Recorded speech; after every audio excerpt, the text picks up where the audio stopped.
Hello po, isang magandang araw po sa ating lahat and kumusta po kayo? Ako po si Ate Mel and sa lahat po naman nandito po ngayon, welcome po sa channel po natin. And anyway guys, no, balikan po natin ang ating tawas. This is tawas number 12 sa lahat po ng Aries o sabihin po natin na sa mga taong gustong magpatingin under the sign of Aries. And sila po yung mga tao na ipinanganak mula March 21 hanggang April 19. Tingnan po natin kung ano po nangyari sa inyo just in case po kung may nararamdaman kayo. Okay, let us begin by praying, no? So, hinihiling ko lang po na sana po magiging open po kayo, open po yung mind nyo, open po yung heart po natin, na kung sakasakali man po na meron po kayong nararamdaman, no, na be positive po na talagang para magagaling po tayo, no? And isa puso po natin ang ating dasal, no? So, let's begin, no?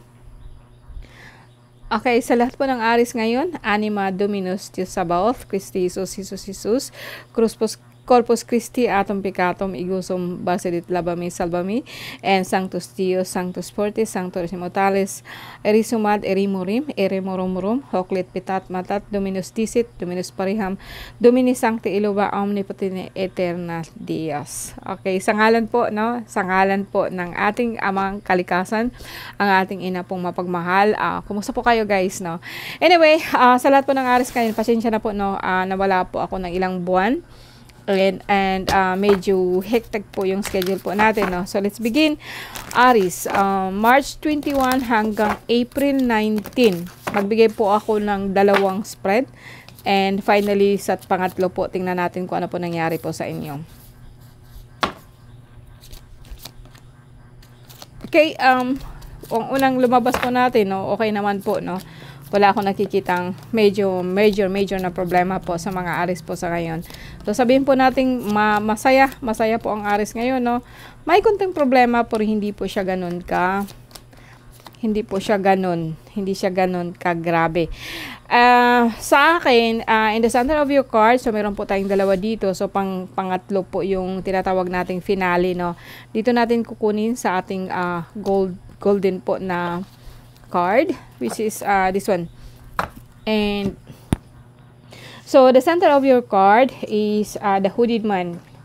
Okay, the hooded man, and parehas lang po to, and the bear.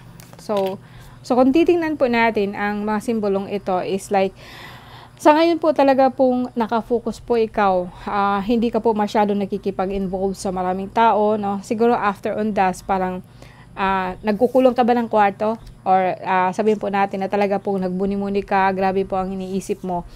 And sa ngayon kasi nakafocus po ikaw sa sa gastusin mo.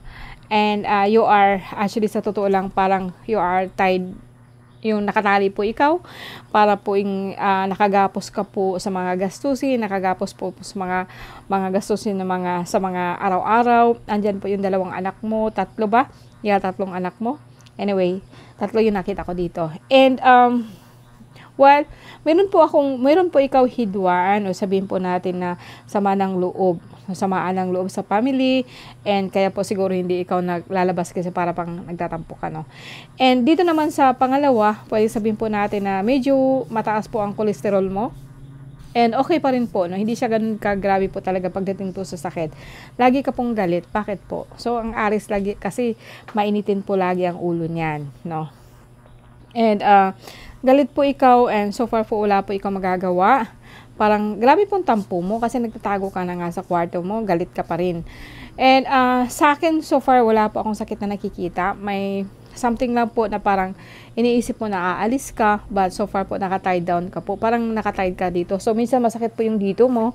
Yan, dahil po sa gusto mo talagang humiwalay o sabihin po natin gusto mong umalis. And dahil po sa mga, sabihin po natin na problema within the family, yung parang tampo mo, no? Parang ang tampo mo kasi is grabe, no? So, yeah. So, grabe po ang tampo mo para makakita po ako, no?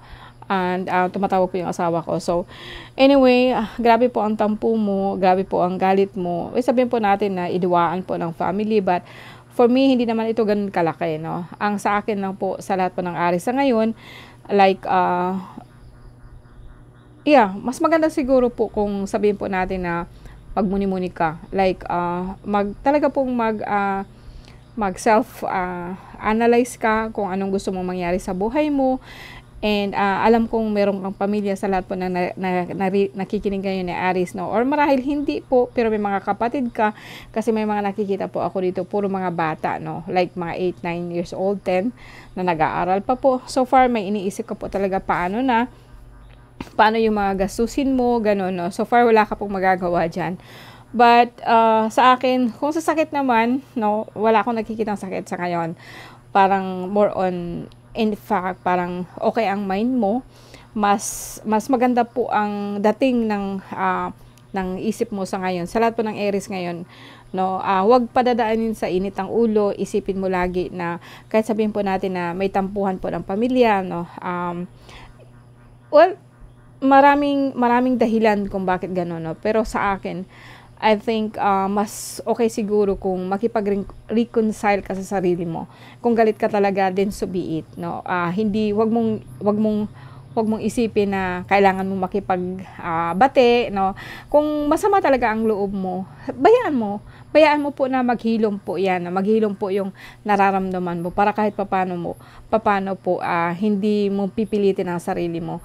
Kasi sa akin hindi maganda yung galit ka. Maybe may dahilan kung bakit ganito po yung nararamdaman mo. Pero so far po, okay po ikaw. Wala po akong nakikitang major po na sakit, no? So, tingnan natin dito sa, as I said, no, yung pangatlong card po natin. Aries po na March 21 hanggang April 19. Tingnan po natin kung ano po nangyari po sa inyo. And March 21, April 19. So, sa Aries po. So, you really wanna go, no? Malungkot po ikaw, gusto mo talagang umalis. Sa ngayon po kasi, very unstable po ang nararamdaman mo, malungkot ka, and you wanna walk away and to work para po magtatrabaho ka. So, bakit hindi mo siya fokusan po to? Pero sa akin, kung magtatrabaho ka, bakit mo kailangan I think it's okay po na like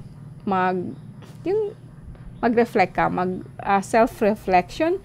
As I said, kung magagalit ka, then so be it. No, huwag mong pilitin ang sarili mo. And kung gusto mo magtrabaho ka po. Pero huwag yung umalis ka po na may sama ka ng loob.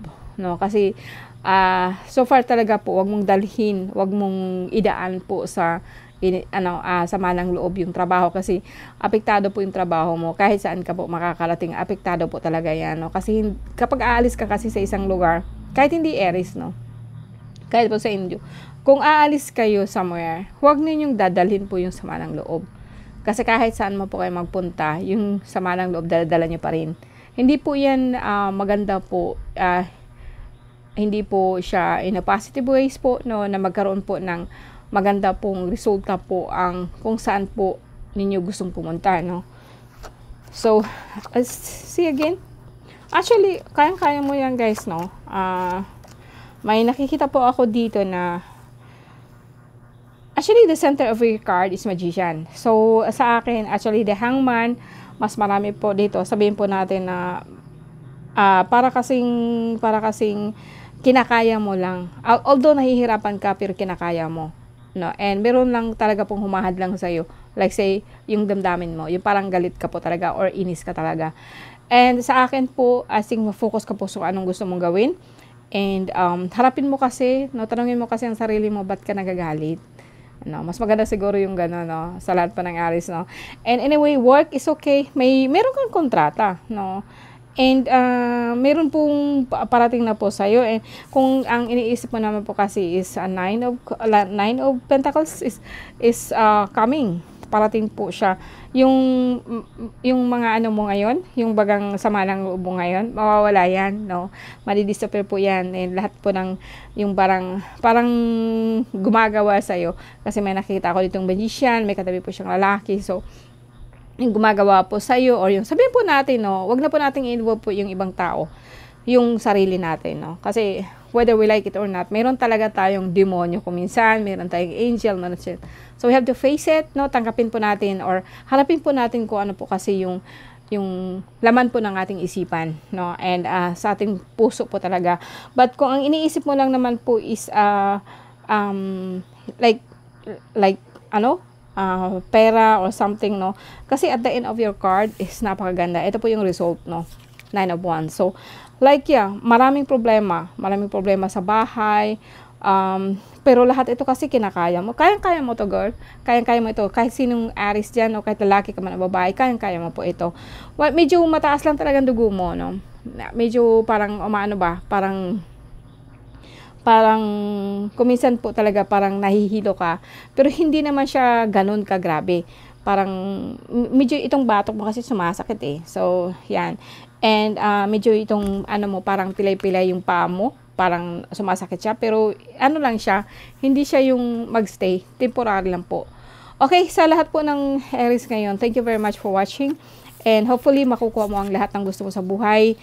And yung maganda hindi lahat ng iniisip natin kasi maganda eh. So, I will not say na lahat ng iisipin mo sana makukuha mo. No, I will not say, I will say na para po sa inyo na sana po ang lahat po ng yung nakakaayos po sa buhay mo, sa pamilya mo, sa mga anak mo, okay, sa asawa mo, and within the whole circulation po ng buhay mo, sana po maging okay when it comes to abundance is coming. And hindi po ako magsasabi na binobola ko lang kayo kasi makikita ko dito, yes, may problema ho kayo, pero hindi ganun kagrabe. And more, mas nakikita ako na mas maraming magandang parating po sa inyo. Alright, so let's close it, no? I-close po natin itong dasal po natin o itong card po natin sa pamamagitan po ng isang dasal. Parehas pa rin po dati kanina, no? So, basbasan ko po kayo sa pamagitan po ng orasyon ni San Miguel. English muna, tapos i-ano ko po sa Latin.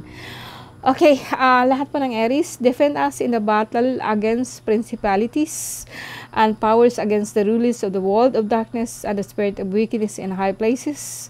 Jesus 7 Arcángeles, 4 Pilares, Disipares, Magnam Emname Salvami, and Bildum Christum Salvum. Kahit ano po or sino po ang may gawa po ng hindi maganda po sa inyo, kahit po sa isipan po natin, no, mawawala po yan. Bildum Christum Salvum. In nomine Patri et Filio Espiritu Santo.